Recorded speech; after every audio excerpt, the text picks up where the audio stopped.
warahmatullahi wabarakatuh. Sampurasun. Sekali lagi ya Pak, biar semangat ya Pak ya.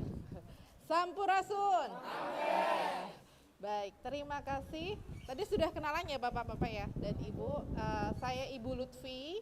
Dan di sini saya akan sharing kepada Bapak-Bapak dan Ibu-Ibu mengenai penggunaan agen biologis atau agen hayati. Nanti Bapak-Bapak dan Ibu-Ibu mungkin bisa lihat di sini. Ini adalah produk-produk dari KKN kami. Ini bukan untuk pengendalian sih Pak. Ini tas. Tapi tas apa nih? Eco printing. Jadi ternyata tanaman-tanaman di sekitar kita itu bisa menghasilkan warna. Nah itu ya. Seperti ini nih yang buat anak-anak nih Pak. Kemudian ini adalah Paenibacillus polymixa, ya seperti ini. Ini biakannya seperti ini. Mungkin Pak Sepyudi udah paham banget ini. Sudah pernah Pak di sini Pak? Kalau yang pakai ini, udah pernah ya? Udah pernah, Pak. Tapi apakah diimplementasikan? Nggak tahu udah berkelanjutan ke kelompok tadi. Sudah Pak pakai ini Pak Paenibacillus Pak Engkos Pak? Pakai yang ini? Belum, udah. Oke. Tapi nggak apa-apa. Kemudian ini juga pengendalian pakai Beoveria. Jadi kalau di laboratorium, Beoveria ini seperti ini Bapak-Bapak, mungkin bisa dilihat. Ini kayak Beoveria itu jamur. Jamur. Mungkin Bapak bisa lihat yang belakang. Nah, jamur, tapi jamur yang baik, dia bisa mengendalikan hama, terutama hama wereng. Dan perbanyakannya di media jagung seperti ini. Mungkin bisa lihat yang belakang. Jadi kayak macam buat tempe Pak, ya kan? Ya, ini adalah perbanyakan Beoveria. Ini agen hayati terutama bisa mengendalikan penggerek. Oke. Jadi kalau sebelumnya, kalau di lab itu awalnya yang pakai tabung kaca tadi Pak. Ya. Mungkin bisa dilihat. Baik. Tapi ngomong-ngomong sebelum saya meneruskan materi nanti, Bapak-Bapak tadi sudah dapat ini apa ya? Apa namanya? Undian? Jangan sampai hilang ya Bapak-Bapak ya. Itu nanti ada hadiah utamanya. Sudah tahu belum hadiah utamanya apa? Ini bukan Pak, aduh. Hadiah utamanya itu adalah setrika. Jadi setrika listrik nanti buat bapak-bapak yang beruntung. Ya. Cuma satu kalau door prize utamanya. Baik, tolong oke nih ya. Ini adalah pengendalian hama terpadu dengan agen biologis. Kalau boleh tahu, di sini hama utamanya apa Pak? Tikus. Oke, kemudian apa lagi? Kresek. Kresek penyakit ya Pak ya? Iya. Kemudian apa lagi Pak? Wereng. Tapi yang paling banyak apa? Burung. Waduh. Susah ya Pak kalau burung ya? Saya pernah gagal panen tahun lalu gara-gara burung Pak. Dan tikus sih sebenarnya. Karena waktu tanamnya juga kurang tepat juga tadi pas. Baik, oke. Ya? Kutu putih. Iya, di padi Pak. Penggerek kali Pak? Iya, penggerek ya. Baik. Oke lanjut di slide berikutnya. Kalau kemarin kelompok KKN berapa 1 atau 3, kemarin ada yang sudah buat rumah burung hantu ya Pak ya? Sudah. Oke, nanti kita akan bahas di sini. Kalau yang tahu burung hantu itu biasanya yang suka digunakan adalah burung hantu putih ya Pak ya? Apakah sudah ada isinya? Belum ada isinya. Oke. Baru sebulan.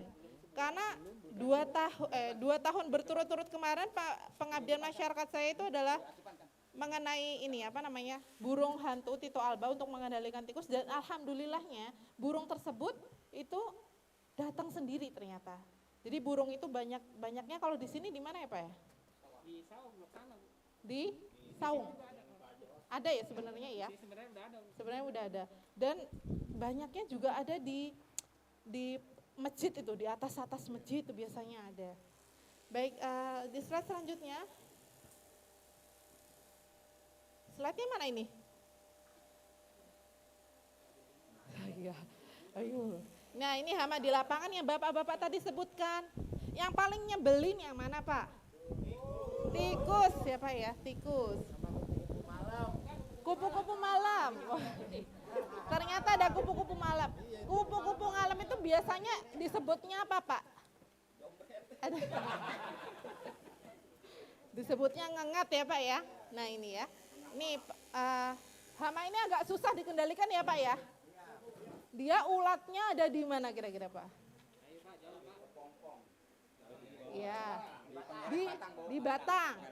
Oke, di dalam batang ya. Jadi kayak racun yang kontak itu kayak susah menembusnya ya Pak ya. Biasanya pengendaliannya pakai apa Pak? Sistemik. Oke, iya. Tuh, PUPT-nya confirm tuh Pak, sistemik bukan. Baik. Karena kalau sistemik berarti kan pestisidanya nggak bisa masuk itu, nggak bisa masuk ke itu ya Pak ya.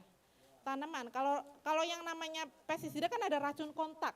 Kalau racun kontak berarti harus nempel dulu, kena dulu ke pestisidanya baru istilahnya mati. Tapi kalau sistemik itu racunnya itu masuk ke dalam tanaman. Jadi nanti mungkin dicek lagi yang di pestisida yang ada di rumah ini sistemik atau bukan seperti itu. Oke, ini walang sangit banyak nggak Pak? Ada nggak yang begitu itu? Oh, oke, tidak, nggak terlalu bahaya ya Pak ya. Orang. Kurang ada, populasinya nggak ini. Oh, sedikit ya. Berarti yang paling merugikan adalah tikus dan penggerek ya batang, betul. Kalau keong ada tidak Pak?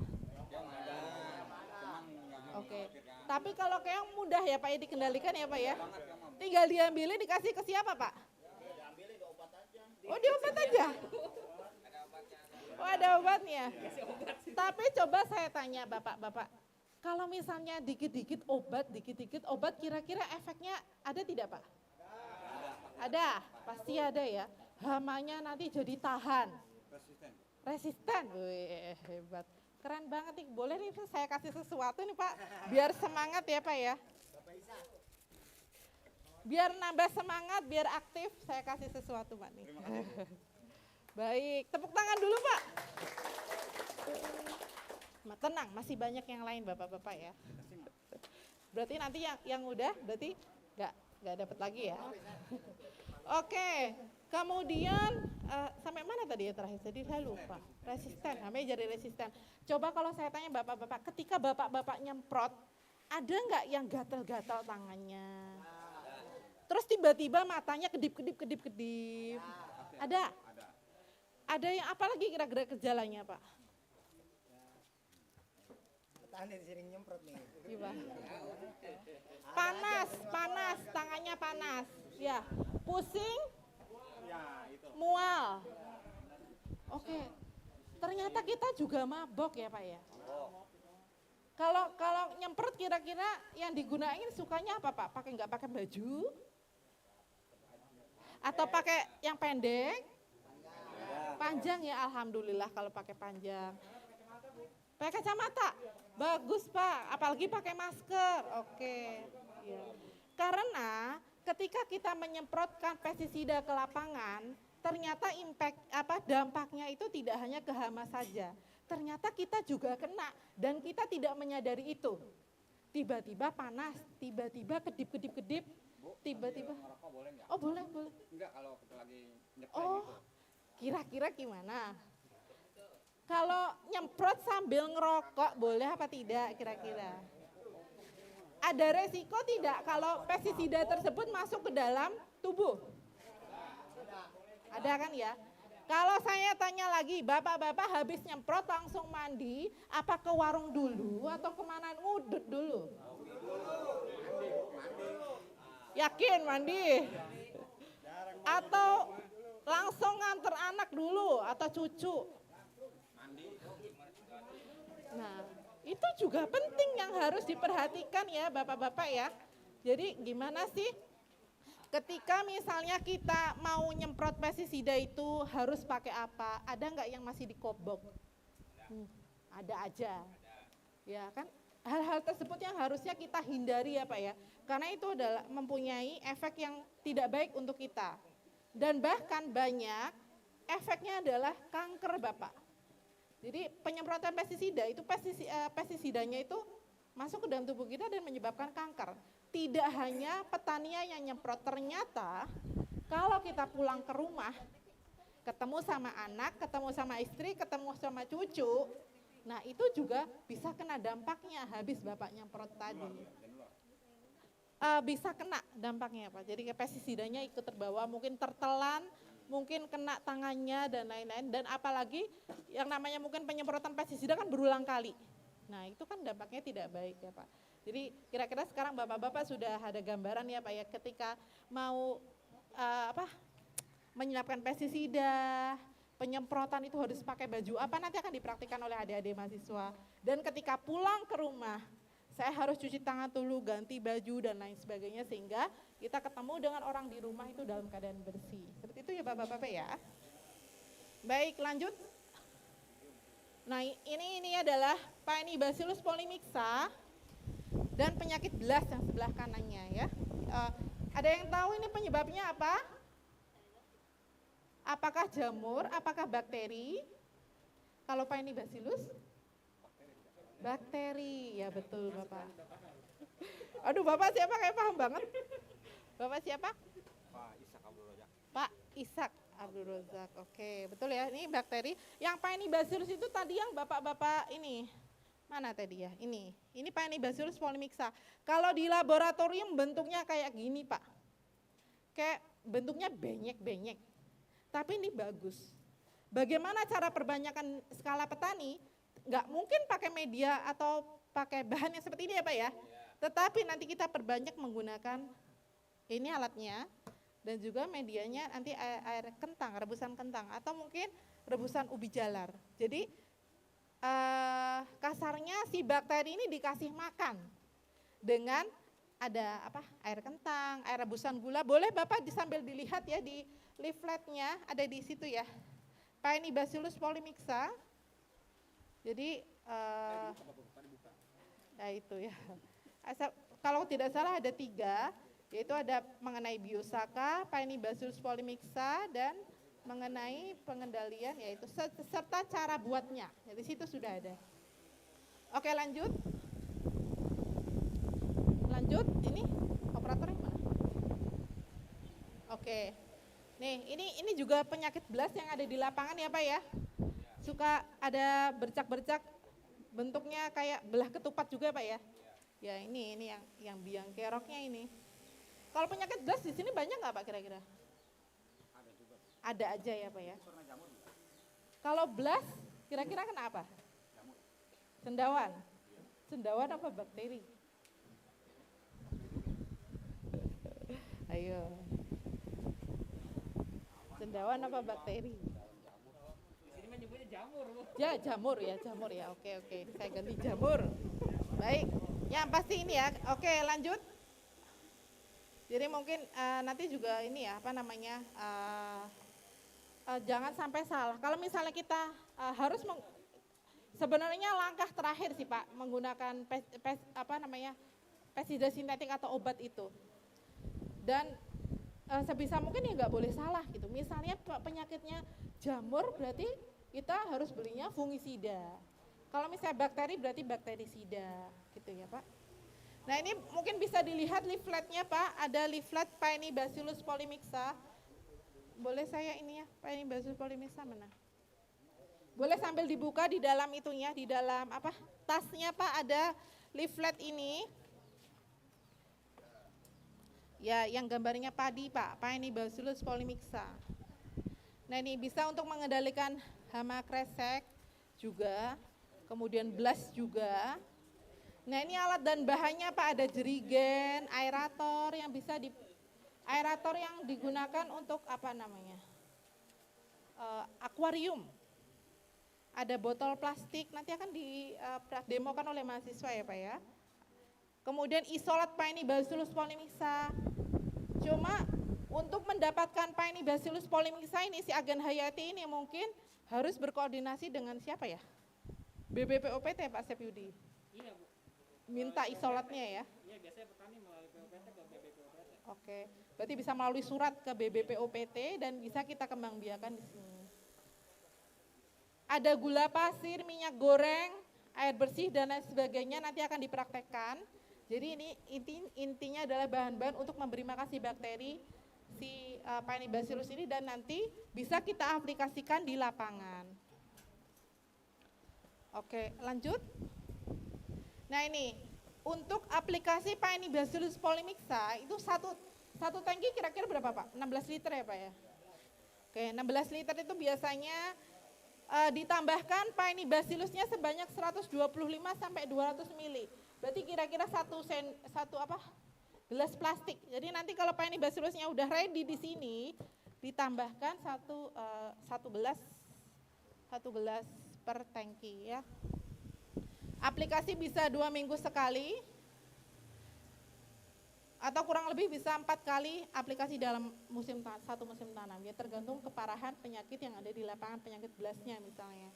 Karena sebenarnya ini adalah agen hayati yang baik dan kalau misalnya digunakan lebih banyak daripada yang di aturannya itu masih tidak masalah ya Pak ya. Karena dia sifatnya juga mudah terurai di lapangan.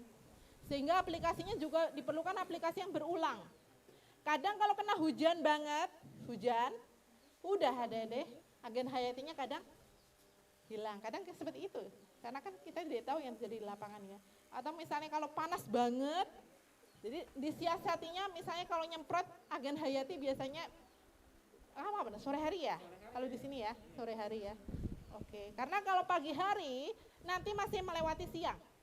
Tahu sendiri Bapak ya, kalau siang-siang Karawang ini panasnya kayak apa. Kemudian bisa juga perendaman bibit direndam dalam bak selama 2 malam atau bisa diguyurkan ke persemaian.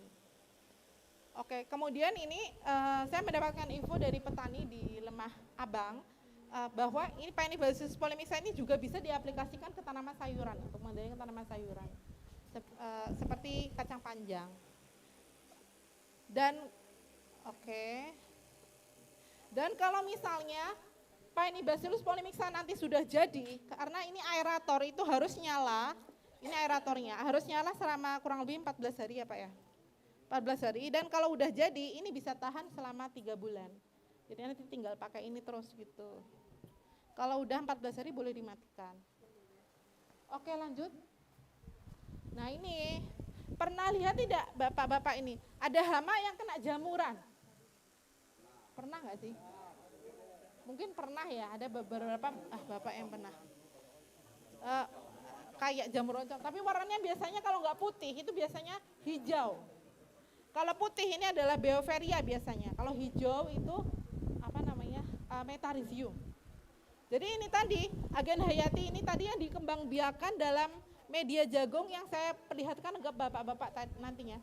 Dan kalau untuk bikin kayak gini, tentunya kan nggak bisa hanya satu petani saja ya Pak ya. Perlu kekompakan dari kelompok tani ya Pak ya. Jadi mungkin Pak Haji Engkos nih bisa sharing dengan petani yang lainnya, dibantu dengan Pak Sepyudi, sehingga ya sedikit-sedikit kita bisa mengurangi ketergantungan kita dengan pestisida sintetik. Kalau pestisida sintetik beli terus mahal nggak kira-kira Bapak? Mahal ya Bu ya. Baik. Oke, jadi harapkan bisa menekan kos di masa mendatang. Nanti ini dampaknya kalau kena hama nanti seperti ini. Ini penyemprotannya ya biasanya dalam satu yang tadi jagung tadi itu sekitar 100 gram. 100 gram itu bisa dilarutkan ke dalam satu tangki. Nah itu aplikasinya biasanya sore hari bagisnya. Jadi nanti hamanya bisa nanti jamuran dan mati. Dan kalau udah mati kayak gini nanti bisa menularkan ke hama yang lainnya. Lanjut. Nah ini kalau Metarhizium warnanya hijau, sama-sama mati kena jamur ternyata. Dan ini perlu perbanyakan. Apakah kira-kira medianya hanya jagung saja kira-kira? Ternyata tidak. Medianya itu bisa pakai beras, tapi beras sayang ya Pak ya. Kalau pakai beras mungkin bisa pakai yang paling murah pakai jagung. Oke lanjut. Nah ini yang saya perlihatkan ke bapak-bapak tadi, ini adalah perbanyakan media jagung, ini skala petani yang sebelah kanan. Ini kalau sudah ditaruh di plastik ini, biasanya dia didiamkan selama 21 hari. 21 hari nanti dia bisa kayak gitu, putih-putih gitu Pak. Kemudian bisa langsung diaplikasikan nanti. Lanjut. Nah ini cara buatnya. Ini di slide-nya juga ada, mungkin kayak hitam kali ya Pak ya. Mau di situ. Jagung dibersihkan, kemudian cuci dan rendam semalaman. Jadi jagungnya itu jagung pakan. Jagung apa sih yang suka di burung ya? Burungnya itu bisa dipakai ya. Aduh kalau sayang pakai jagung manis Pak. Iya. Kemudian jagung dimasukkan ke plastik tahan panas 100 gram. Kemudian dikukus selama sekitar 15 menit. Jadi sampai agak empuk gitu, tapi jangan keempukan. Ini kalau di lab ini pakai alat yang canggih Pak untuk sterilisasi, tapi untuk skala petani cukup pakai seperti ini. Dan ini adalah seperti inkubator atau apa ya namanya ya. Kalau petani nyebutnya inkas. Jadi kayak tempat untuk steril. Gimana caranya ketika kita mengembangkan biovaria ini steril. Jadi ini kayak plastik gitu Pak. Bukan plastik, kaca. Kemudian tangan kita masuk ke dalam situ nanti dan kita mengembangbiakan agen HIT di dalam situ. Tujuannya biar nggak ada kontaminasi. Kan pengennya yang tadi biovarianya yang tumbuh. Oke, kemudian dimasukkan dimasukkan agen hayati warnanya putih tadi, kemudian ditunggu selama sekitar 21 hari baru bisa diaplikasikan. Nah ini Pak, kira-kira kalau misalnya pakai pestisida sintetik tinggal beli ya Pak ya? Di toko. Tetapi kalau pakai agen hayati ini memang kita ada upayanya dulu untuk bisa ready karena tidak langsung agen hayati tersebut hari ini dibuat nggak bisa besok langsung jadi itu ya. Tidak semua seperti itu. Jadi ya harus persiapan dulu. Itu butuh kekompakan bapak-bapak di sini semua untuk bisa menggunakan agen hayati ini. Lanjut. Nah ini petani mengembang saya lupa ini kalau nggak salah di Telaga Sari, Bapak Haji Engkos yang dulu mungkin udah pensiun nih bapaknya POPT kalau nggak salah. Jadi ini Pak Haji Engkos dengan petani yang lainnya memperbanyak itu. Oke lanjut. Ini ada video, tolong diklik itunya ibu-ibu itu. Nah ini kalau yang kemarin kita pengabdian masyarakat di Kelari kalau nggak salah lupa. Jadi ya bisa juga pakai ini. Di dalamnya tuh pakai kayak lilin gitu. Tapi bagusnya jangan pakai plastik sih Pak. Leleh soalnya. Kalau bisa sih pakainya kayak tadi ya, kayu gitu. Jadi intinya di situ jagung tadi yang udah dikukus selama 15 menit, kalau udah dingin kita masukkan jamur yang warnanya putih tersebut Pak. Nah ini ya contohnya yang tadi ya, ada lilinnya di situ sebelah kanan. Nah itu yang benernya. Oke. Nah itu ibu-ibunya lagi perbanyakan jamurnya yang tadi. Oke, lanjut.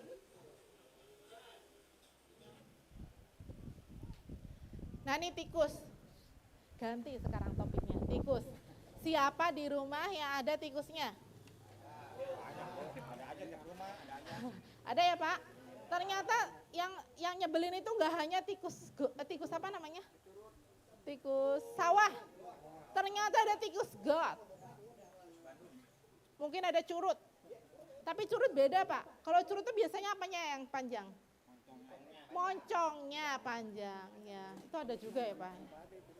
Nah ini ternyata tikus itu nyebelin. Tikus itu ternyata ada tikus pohon, tikus got yang gede banget. Kalau saya tanya kira-kira Bapak yang mungkin di belakang, kalau ada tikus di rumah diapain? Ini Dimatiin. pakai apa? Ya nggak pakai apa-apa, kadang-kadang di ini aja kalau kena mah. Oh iya. Pukul. Dipukul kalau kena. Tapi besok ada temennya lagi nggak yang datang? Jadi kira-kira pengendaliannya pakai apa? Kalau di rumah pakai apa? Jebakan. Kayak apa tuh? Kawat. Tapi tikus itu pinter Pak. Hari ini Bapak dapat tikus 2 itu ya, misalnya 1 lah, jangan 2, biasanya 1. Besoknya udah nggak mau masuk lagi. Pinter ya Pak ya. Penciumannya tajam, betul. Jadi kira-kira tikus ini selain penciumannya tajam, apa yang tajam Pak? Taringnya ya. Taring. Kalau saya tanya, tikus itu di rumah bapak-bapak, itu yang digerigitin apa aja? Baju, padi, sabun, kukusan, Tupperware misalnya.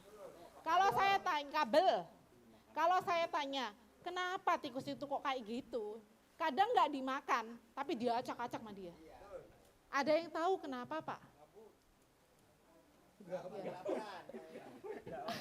Gabut, kayak gabut galau. Ayo, apalagi kurang tepat kalau gabut sama galau. Ternyata, kenapa? Ngasah gigi. Betul Pak.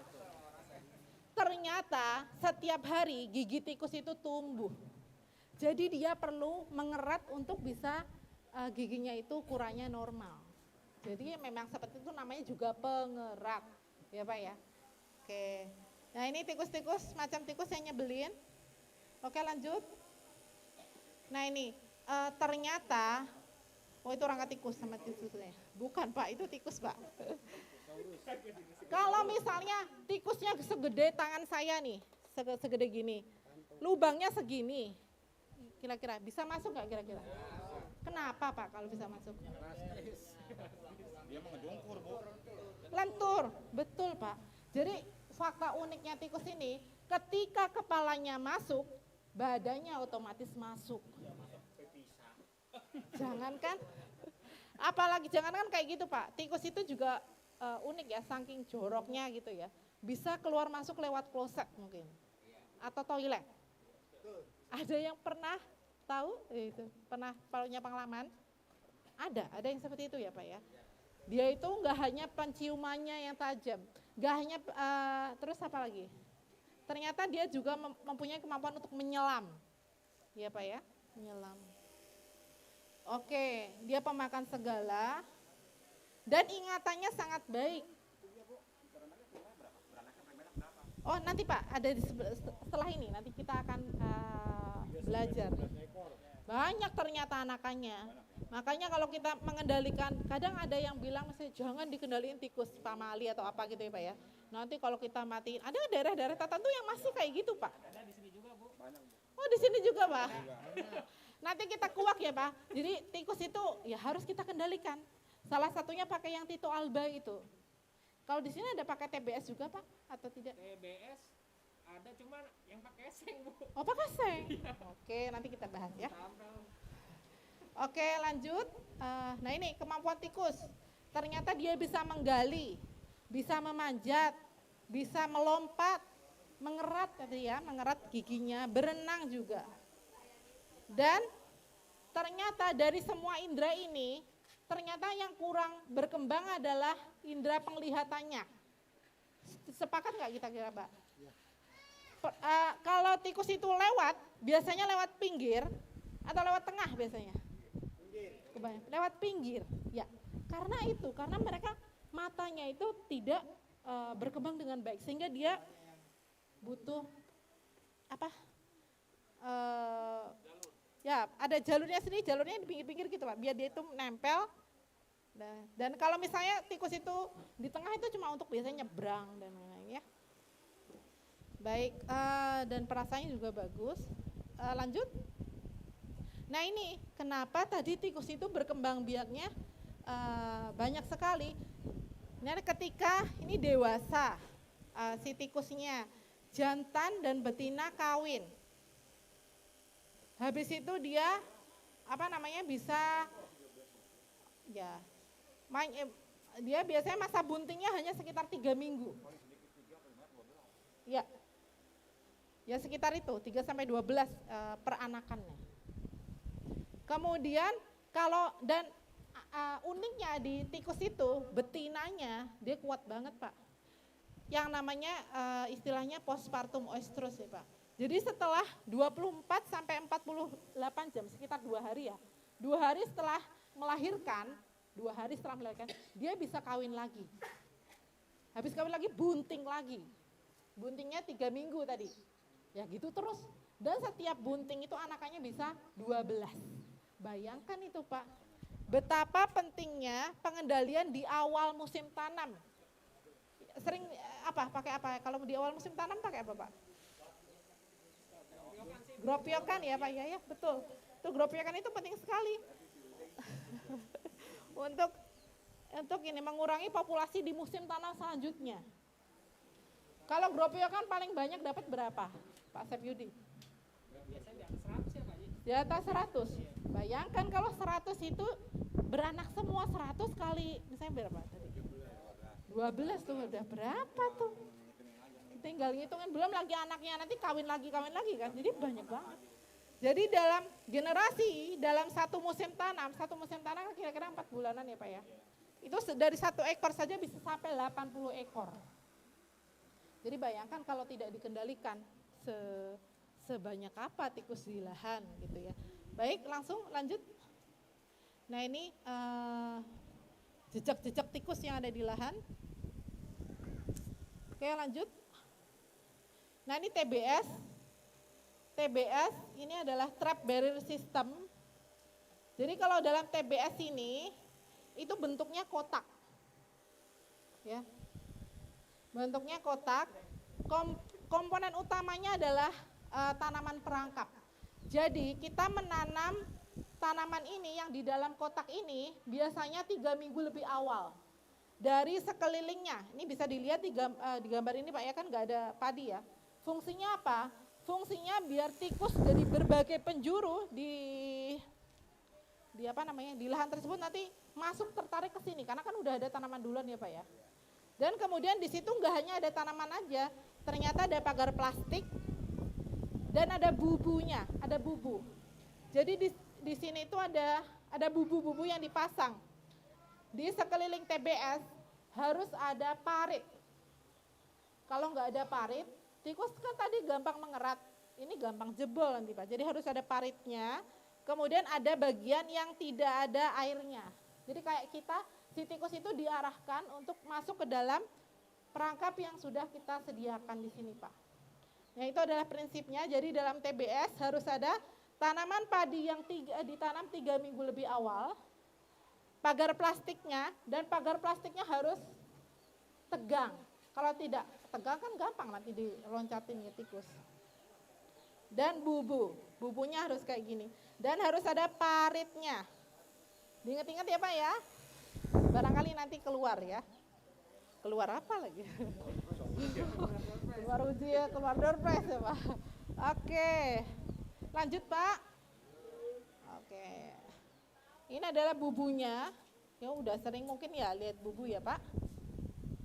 Nah ini sebenarnya ini parit ini Pak. Ini ada parit. Dan ini ada bagian yang ada lumpurnya. Jadi kayak nggak ada airnya. Jadi tikus nanti mau nggak mau dia masuk ke situ. Kalau mau masuk ke dalam TBS. Lanjut. Nah ini kalau ini beda dengan tadi TBS. Kalau TBS bentuknya kotak tadi ya. Coba back lagi. Lagi. Ini ada yang ini kelewat nih. Biasanya ukurannya 25 kali 25 meter nih biasanya kalau tidak salah. Oke lanjut. Lanjut. Kalau TBS ini biasanya bentuknya hanya lurus saja. Tetapi kalau yang di TBS tadi bubunya mengarah keluar. Mengarah keluar. Jadi tikus dari luar itu nanti masuk ke dalam. Tapi kalau ini beda. Kalau LTBS ini dia bentangannya itu sekitar 100 meter. Tinggi plastiknya sekitar 70 cm ya. Kemudian bubunya 2 arah. Jadi bisa masuk dari sana, masuk dari sana ya, akan ada 2 arah. Pintu masuknya tikus ya gitu. Biasanya beda nih, ini di perbatasan sawah, lahan dan lain-lain. Oke lanjut. Nah ini pemasangan LTBS oleh petani. Oke lanjut. Nah ini pengendalian misalnya pakai TBS dan LTBS ini kan ada kelemahannya apa ya?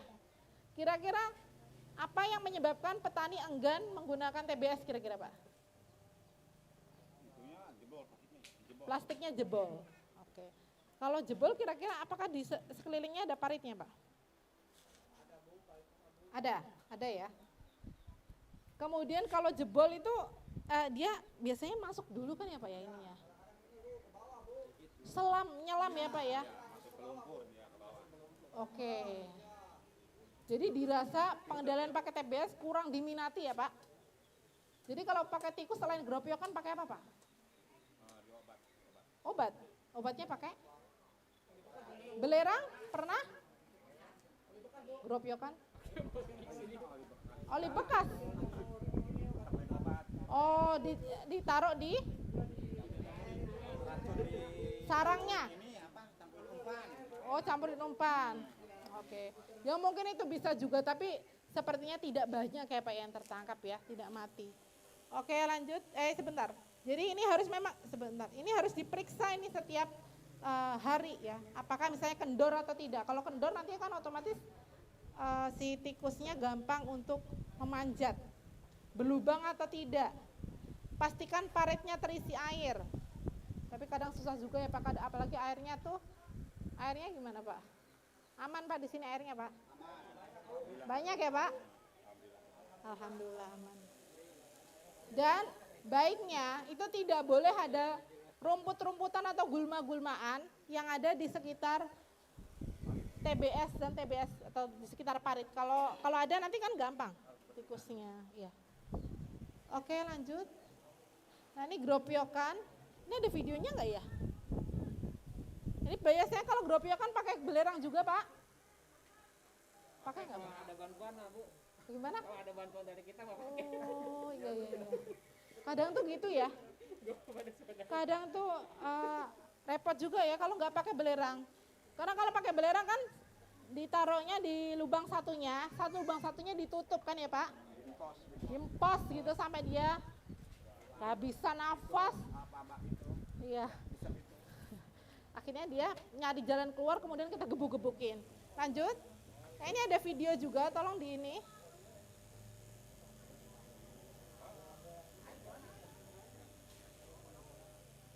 Bisa nggak? Nggak bisa? Oh, kalau nggak bisa, ini adalah, nah ini hasil gropiokan ini. Oh, itu bisa tuh. Jadi sama ya Pak ya, kayak gini juga ya Pak. Harus bareng-bareng ya Pak ya. Kalau harus kompak, betul Pak. Kalau nggak kompak mustahil rasanya Pak ya. Betul. Karena apalagi hama itu gampang pindah dari satu lahan ke lahan yang lain gitu. Jadi ya ini mohon untuk kerjasamanya untuk Bapak Gapokta dibantu dengan Pak Sepyudi, siapa lagi di sini yang ya siapa lagi ya PPL dan aduh kelompok taninya aktif ya Pak ini Pak ya? Alhamdulillah. Kegiatannya ngapain aja Pak? Oke, pupuk Pak. Sekam. Oh ada. Mana? Oh iya, bagus. Terima kasih. Perasaan air jeruk. Ya kemarin saya lihat itu. Buah mengkudu. Oke. Pakai pesnap ya Pak ya. Nabati, pakai buah mengkudu. Selain pakai buah mengkudu pakai apa? Pakai apa? Tapi mahal nggak sih Pak kalau pakai bawang putih? Ada banyak pilihan ya Pak. Misalnya pakai daun pepaya, bisa. Daun sirsak bisa. Ya, biasanya yang pahit-pahitan itu nggak disukai tikus. Sorry, nggak disukai hama ya. Misalnya wereng itu nggak suka kayak gitu. Oke lanjut. Nah ini burung hantu. Wajahnya kayak gini Pak. Wajahnya bentuk love. Warnanya putih ya. Bukan burung hantu yang suka dibawa limbat ya Pak. Tahu nggak sih limbat? Ya kayak gini, ini burungnya kayak gini. Ada yang tahu nggak suaranya gimana?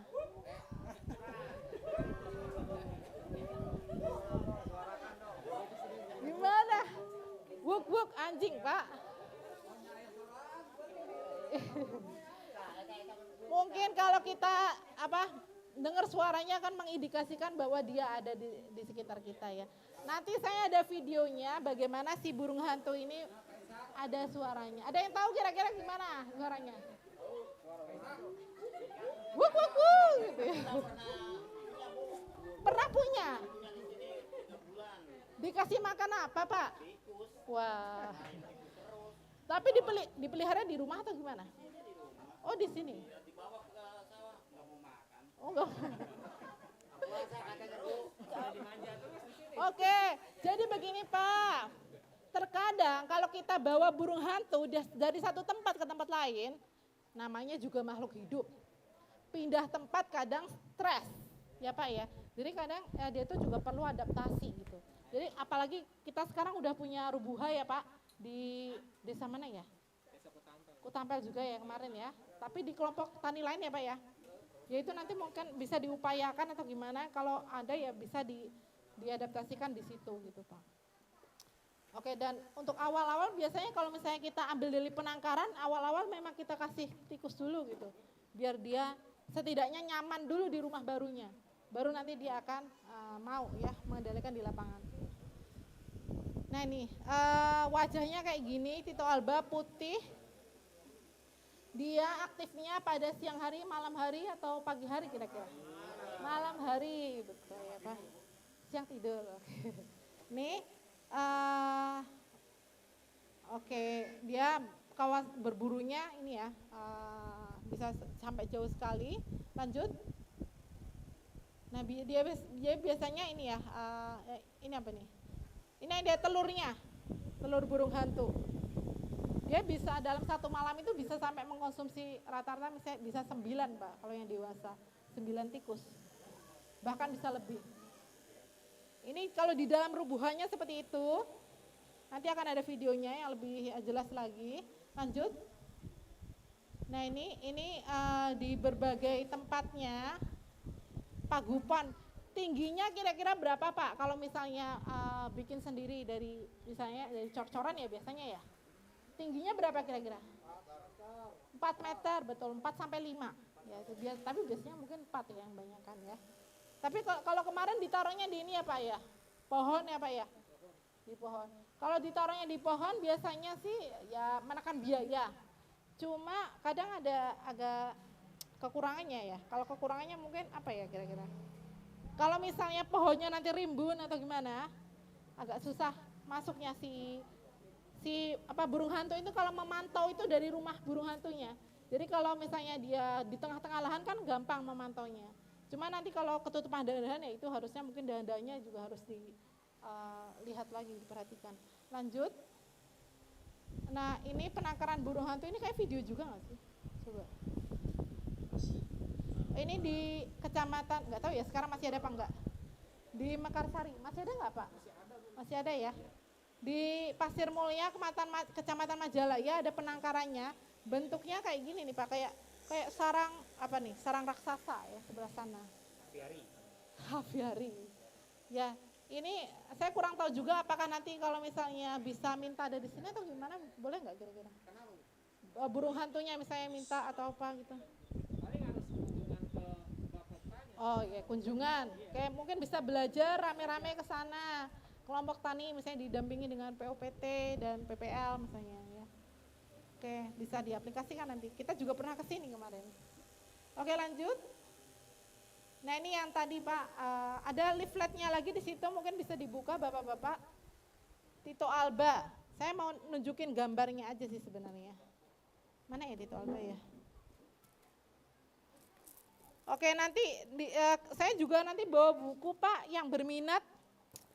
Saya ada 6 ini bukunya. Isinya adalah pengendalian termasuk bagaimana cara perbanyakan bioferia, bagaimana perbanyakan Paenibacillus, Tito Alba dan lain-lainnya. Slide selanjutnya. Slide selanjutnya. Nah ini ukurannya Pak, mungkin bisa dilihat di itu ya, di apa namanya leaflet ya, ada ukurannya di situ yang mungkin nanti bisa dilihat kembali kalau misalnya bapak-bapak di sini mau buat lagi gitu. Ya, sekitar 4 meter. Seperti itu. Oke, lanjut.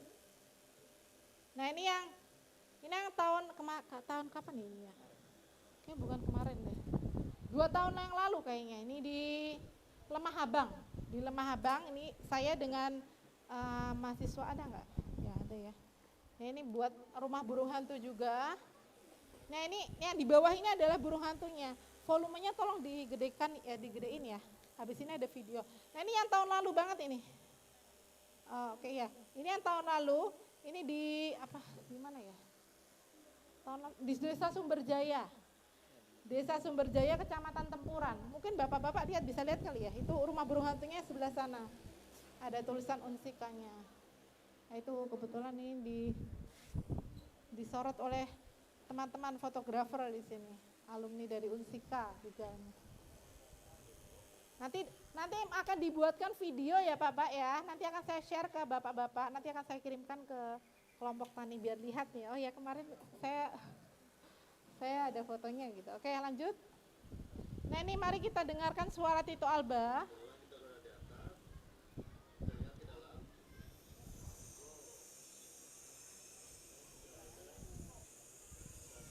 Itu ada 7 atau berapa itu dalam itu? Iya. Ya, bisa banyak ya dalamnya ya.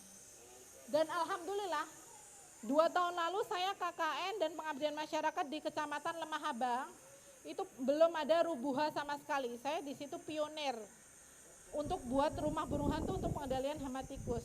Dan tahun sekarang udah 2 tahun berlalu, alhamdulillah desa tersebut sudah mempunyai dana dan sudah mendirikan 15 rumah burung hantu sekarang di Kecamatan Lemah Habang. Jadi kalau mungkin Bapak kepala desa di sini bisa membantu untuk untuk Poktan untuk bisa membangun rumah burung hantu ini, mungkin sama dengan desa-desa yang lainnya. Semoga nanti udah saya bilang ini Pak, barangkali nanti ada ini ya. Karena kalau rumah burung hantu kayaknya hanya satu saja kira-kira tidak cukup ya Pak ya.